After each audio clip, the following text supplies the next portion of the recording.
Boa tarde, professora. Meu nome é João Vitor Teixeira, sou da turma de bacharelado de 2020 e estou aqui para falar sobre as Olimpíadas de 1980 que ocorreram em Moscou. As Olimpíadas de Moscou ocorreram em 1980, como já foi dito, e nesse mesmo período estava ocorrendo a Guerra Fria, que basicamente era a disputa ideológica entre Estados Unidos, defendendo o capitalismo e era denominado como Bloco Ocidental, e nós tínhamos o Bloco Oriental, que era fortemente representado pela União Soviética e que defendia os ideais socialistas. Em dezembro de 1979, a União Soviética, contrariando os ideais dos Estados Unidos, decidiu invadir o Afeganistão, o que ocasionou no boicote do próprio Estados Unidos e de mais outros 61 países que apoiavam o bloco capitalista. Mesmo com o boicote de mais 60 países, outros países que apoiavam o bloco capitalista participaram dos Jogos. E a União Soviética, tendo isso em mente, decidiu esvaziar a cidade de Moscou, que era a cidade-sede dos Jogos Olímpicos, por uma questão de não querer que a população fosse contaminada de forma ideológica por outros povos que ali se encontravam, né? Principalmente os povos que apoiavam o bloco capitalista. Os Jogos de Moscou tiveram a participação de 81 comitês olímpicos no total, dentre eles o Brasil, com a participação de mais de 5.000 atletas de diferentes países e cerca de 203 eventos de 21 esportes diferentes. A União Soviética liderou o ranking de medalhas, conquistando 195 medalhas, seguidas pela Alemanha, que conquistou cerca de 126 medalhas, e a Bulgária, que conquistou 41 medalhas, fechando assim um top 3. O Brasil ficou na 17ª posição, conquistando 4 medalhas, sendo elas 2 de ouro e 2 de bronze.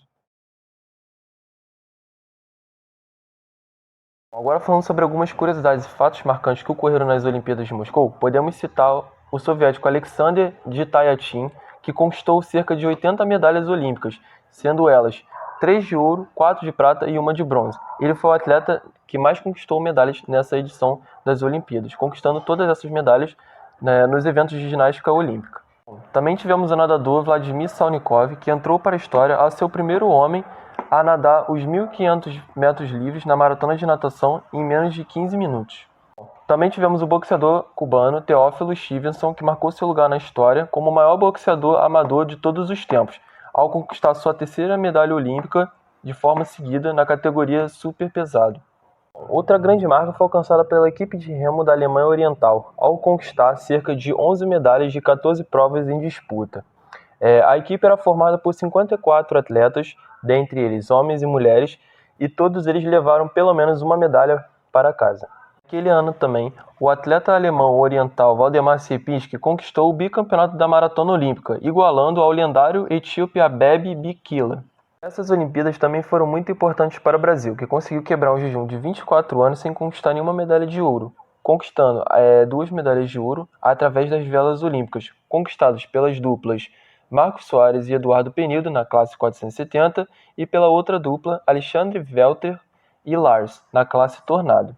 Grande esperança de títulos para o Brasil naquela Olimpíada, João Carlos de Oliveira, ainda recordista do salto triplo, teve que se contentar novamente com o bronze olímpico após uma decisão polêmica dos árbitros em anular um salto que teria sido perfeito e que daria o ouro olímpico para o brasileiro.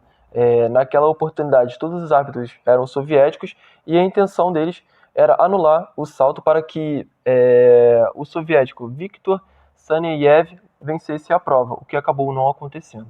As Olimpíadas de Moscou tiveram como mascote o ursinho Misha, que se tornou o mascote mais conhecido de todas as Olimpíadas da era moderna. O mosaico derramando lágrimas no encerramento dos Jogos ficou muito marcado e é até hoje uma das cenas mais emocionantes de todos os Jogos Olímpicos da modernidade. A curiosidade engraçada das Olimpíadas de Moscou foi na prova de atletismo, onde a organização marcou as finais das provas de 1.500 metros e 5.000 metros para o mesmo dia, onde diversos competidores tiveram que escolher entre uma ou outra.